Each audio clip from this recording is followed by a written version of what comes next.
You know what a narcissist agenda is when they keep taking and taking and taking from you. But what is their agenda when they keep giving and giving and giving? Yes, there are narcissists who can do that. What is their agenda when they buy you a lavish car or an expensive piece of jewelry that you didn't ask for? What is it all about when they put their house under your name? Why do they support you in the times when you need it the most? What is it all about when they come across as this person who is empathetic, soft, attuned, caring, and affectionate, when in reality they're nothing but truly selfish individuals? Let's understand and find out in today's episode. Let's get answers. Hi, I'm Danish, a narcissistic abuse recovery professional. In this episode, we're going to understand the narcissist's altruistic behavior, how they make you feel indebted and prime you for taking unlimited abuse, how they prepare you for the unimaginable. If that sounds interesting and you want to learn more, please make sure to subscribe before we get started, because your subscription helps spread awareness about narcissistic abuse. Also, please press the bell icon to stay updated with everything latest that I post over here. Now, let's look at the narcissist's altruistic behavior in general. You might wonder, how can a narcissist be altruistic when they are all about themselves, when they are so selfish? Isn't altruistic narcissist an oxymoron?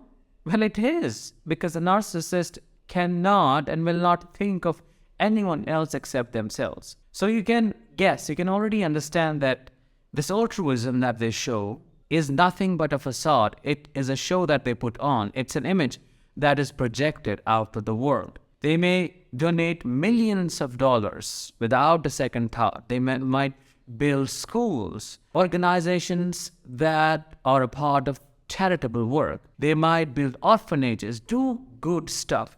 And that would shape your perception. That would hypnotize you into thinking that this person is an angel, when in reality, they're nothing but a demon in the angel's disguise. And this is crazy. This makes it really complicated for the survivor, for the victim of such a narcissist, because no one believes the victim. Everyone gets to see this caring, kind, affectionate, giving human being, and no one sees the version that only the survivor gets to see, which is very, very unfortunate. And the cognitive dissonance, which we'll talk more about in the later part of this episode, is extreme in such cases. Today, we're going to talk about this specific aspect of this altruistic narcissism. We're going to talk about how a narcissist builds you up to bring you down eventually. A narcissist might buy you gifts, give you things that you haven't asked for, a car, a house, an expensive piece of jewelry, you name it, and they have it. They would use it against you. You might wonder, why do they do it? Well, they do it because they know by doing it, they would be able to have maximum control over you when the right time comes. They would be there for you in your most difficult time. For example, your parent has passed away, something has happened, you just have left a very abusive relationship, and they would come across as this caring, kind, affectionate soul who just listens, who offers that emotional support you need the most, who gives you money because you are in a great financial trouble and you need some assistance. They save you, they come across as this savior. What do you think? This is such a kind soul and so thankful. They will deliberately make you feel thankful and grateful. Why? Because later they know when they will strike you and strike you hard, you would not be able to say no. You would not be able to point a finger because you feel obligated. Your guilt would not let you do that. So they keep building you up. You see, you get to see this nice side, the kind, the giving side. They buy things, they take you out on expensive dinners.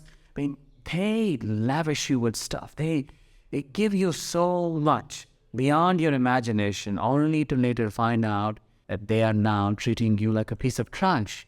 And you would be shocked and taken aback, like, what the fuck? What the hell happened here? What did I do for this person to change this way?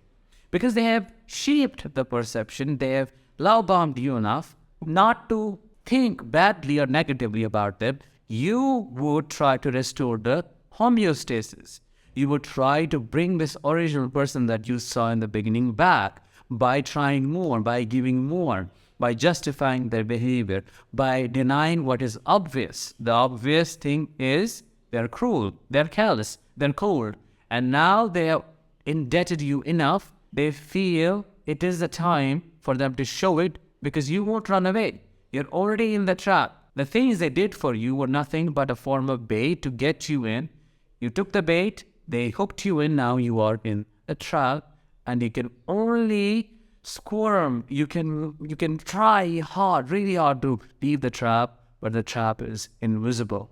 You won't be able to understand only until a long time has passed that this person is nothing but a demon in an angel's disguise.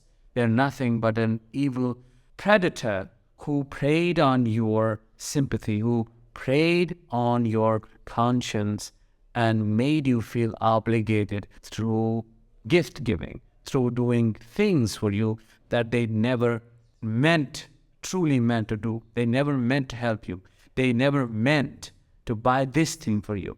They think you're such a stupid human being to be moved by the nice thing they got you, the car they got you, the ring they got you. They think you're stupid for not seeing it through, when in reality, they are the shittiest person to do that to someone, to think that they can help someone and assume that they are stupid for not seeing that this help is not real help. It is just a form of bait. It is extremely painful to go through this kind of narcissistic abuse because it takes you a very long time to find out the reality. You're struggling with two compartmentalized truths, two separate and opposite experiences. One part of yours tells you, well, maybe he or she is not such a bad person. If they were such a cruel person, how would they be so sensitive? They cried with me, they held me, they gave me this amount, or they bought me this thing and that thing.